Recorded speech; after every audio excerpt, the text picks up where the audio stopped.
Antônio, 54 years old, a gravedigger for more than 3 decades, always had a simple routine. He arrived at the cemetery at 6 in the morning and left at 5 in the afternoon. But in September of 2019, everything changed. The city council decided that some old graves in Quadrant C, dating back to the 1940s, needed to be exhumed for renovation. More than 200 graves had to be cataloged quickly, and Antônio was assigned to the night shift because of his experience. On the first night, he arrived at the cemetery at 8 p.m. It was just him and old Olavo, the elderly watchman in the guardhouse.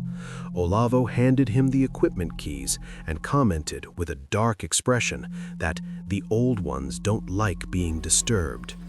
Antônio tried to laugh it off, but the comment stuck in his mind. He walked to Quadrant C with his flashlight, passing crooked, moss-covered graves with nearly erased dates.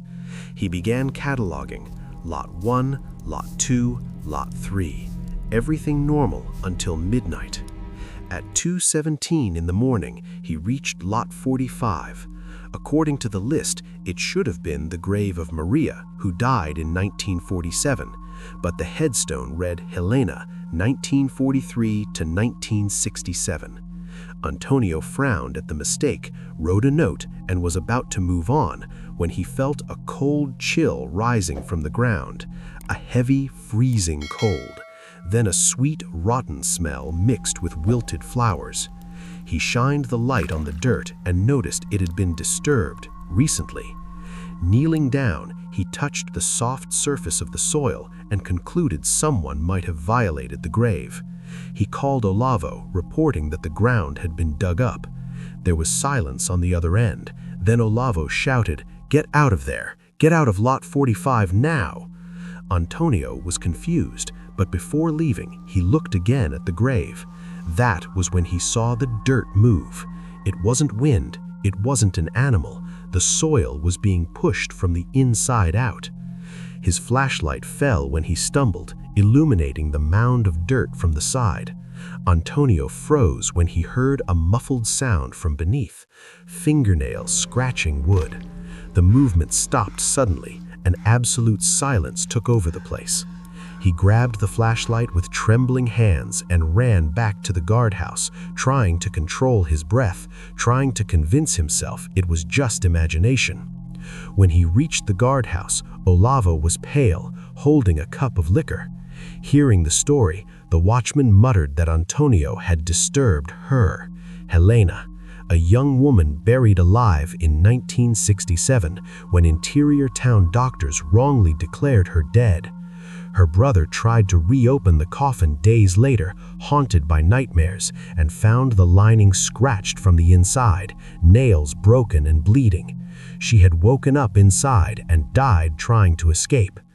Olavo warned that since then, that grave had been avoided. People heard knocks, whispers, scratching, saw a woman in white wandering among the tombs. Antônio began to sweat cold.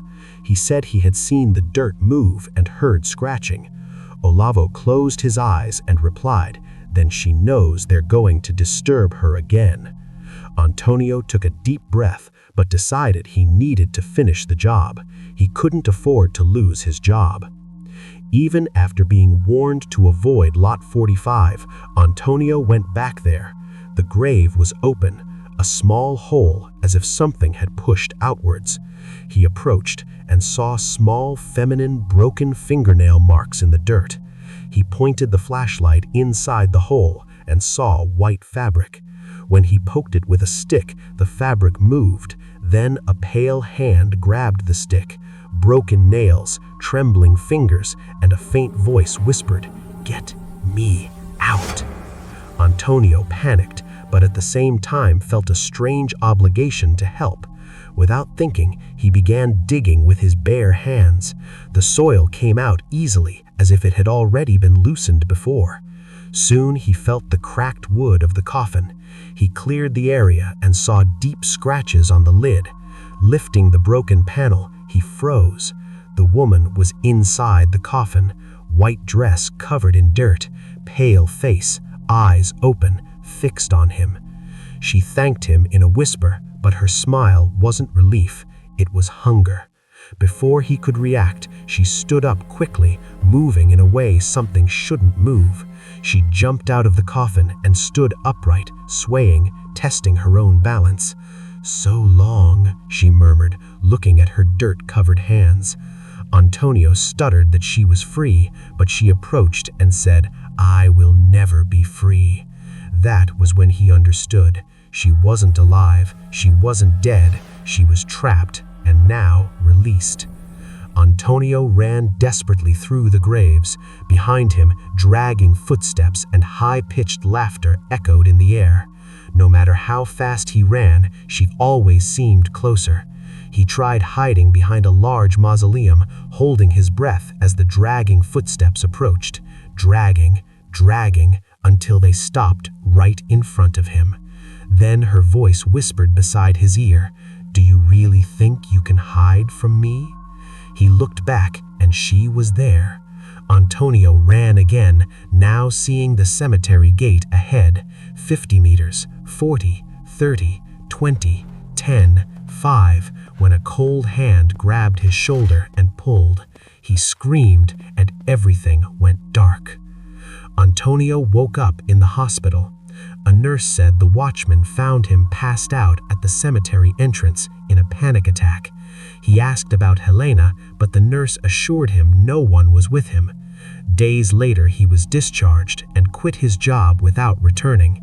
A week later, he received a letter from the city council informing him that Lot 45 was empty.